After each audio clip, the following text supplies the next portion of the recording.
Hey, thanks for stopping by. I hope my videos will be helpful to you or someone that you love. My name is Jenna Marie, and my purpose is to create supportive and informative videos for moms and dads who are raising medically complex children, children who experience chronic illness, chronic pain, or invisible disabilities. In my first video, I talked about the definition of chronic illness and invisible disabilities. I also talked about coping with those and coping with raising a child that has those difficulties in their lives. Today, I'd like to talk a little bit more about coping with those things, and coping with the changes in our lives, coping with the difficulties, coping with the disappointments, the stress, the anxiety that comes along with diagnoses, with unknown diagnoses, with chronic pain, when your child is just not feeling good for long periods of time. I want to talk about how to cope with that as a mom. Learning how to cope doesn't make me emotionally secure in every moment. I have my ups and my downs just like anyone else does, but I do have some practices that really help me to have more ups than downs. So I'll go ahead and go into that list and see if any of these things help you. And maybe when I'm done, you could add to the comments things that have helped you to cope, or ideas that you have that might help other people cope. I'm gonna start with number 6. Number 6 is spending time with someone that you love. I know that it's hard as a mom of a medically complex child to find the time to spend with someone that you love, and also to enjoy the time, because there's always in the back of your mind the worry about your child who maybe is with a babysitter, or if they're old enough to be left alone and they're okay enough to be left alone for short periods of time, you still worry about them. The worry never goes away. So how do you give your brain a break for a little while?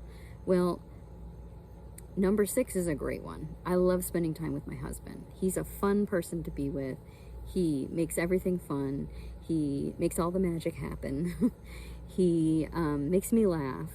And when I'm spending time with him, I try really hard not to feel that mom guilt that often creeps in when your children are at home. Number 6 is a really big one, and honestly they all are, but number 6 is so important. You need that time. Your loved one needs that time with you as well. And when you come back, you're gonna feel happier. Your shoulders are gonna be a little looser. Your jaw is gonna be a little less tight. Your mind's gonna be a little more at ease, and you're gonna be able to cope with things better when you can get yourself out of your stress response, which is what we moms of complex children essentially live in 24/7. You got to get yourself out of that stress response, out of that fight or flight response or freeze response, and give yourself time to be calm. Give yourself time to go into rest and digest, which gives your body a chance to heal and regenerate itself. And it gives your mind a chance to clear. And when you come back into the situation, you might have new ideas. You might have a renewed sense of energy to give to your child. You might have a new smile for them that they haven't seen in a while, and they really want to see that smile. You might have a joke you want to tell them. You might have a story to tell them. In the end, when you come back and you have more time and energy and love for them, they're going to recognize that mom feels better when mom gets a little time to go out, to play, to talk. It can be really helpful to clear my mind and rest from my worries and allow me to cope. Number 5 coping strategy is writing.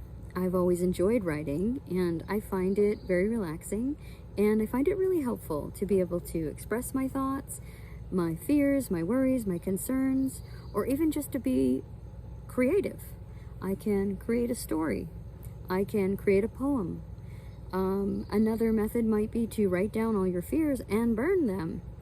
And you know, there's something very comforting in watching your fears go up in smoke.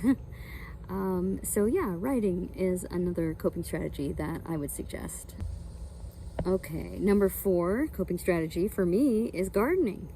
I love it. It is such a good feeling to be out there, outside, listening to the birds, listening to the quiet, just putting plants in the ground or harvesting plants that I've grown. Very satisfying. And there are actually some scientific evidence that getting your hands in the dirt is very good for your mental health and good for your health overall. Coping strategy number 3 would be physical movement.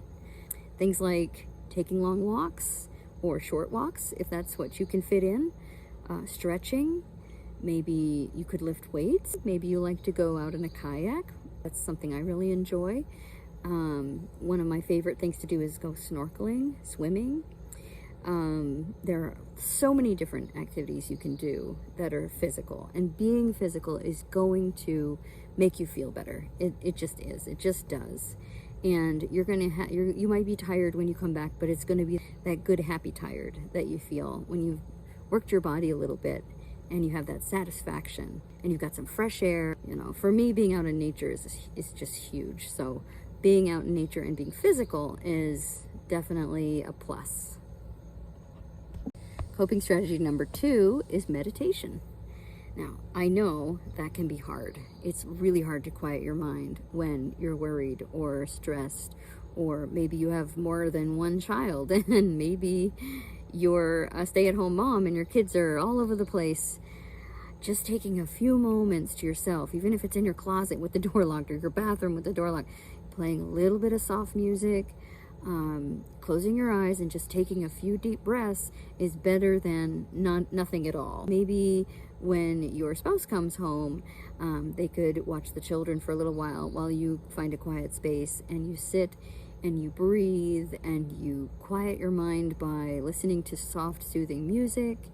And maybe you have some sort of mantra you like to say, or you have some sort of positive affirmations that you like to say that help bring your mind into a more positive place. That is a really good side effect of meditation. Personally, I like to pray when I meditate because I have some very powerful spiritual experiences when I do that. When I quiet my mind and I meditate and I listen for what God has to tell me. He often helps me with decisions I need to make, and he often comforts me when I'm meditating and being prayerful about it. So that's number 2. Coping strategy number 1 would be prayer. Prayer is actually my very first go-to coping strategy because I know that when I pray, I'm already guaranteed that my mind is going to calm, that my breathing is going to become regulated, that my nerves are going to settle down because I'm speaking to God and I know that he's going to speak to me. He's going to speak to my heart, the things I need to hear. He's going to help me make choices. He's going to help me find doctors. He's going to help me find specialists. He's going to help me find the right literature. He's going to help me find help and answers for my son. And he has time after time after time. Prayer helps me appreciate what I still have and helps me feel calm in the difficult times and helps comfort my heart when I'm feeling anxious. So that would be number 1, prayer. I hope this has been helpful for you. I hope that as I put out more videos, they will be helpful to you as well. And if you have a suggestion or a question that you think maybe I could help with, go ahead and ask in the comments and I'll see if I know it, or if I know about it, I'll do a video. And if I don't, I'll tell you. I don't know, because I'm not one of those people that's going to be up there saying, hey, I'm an expert on everything. I'm certainly not.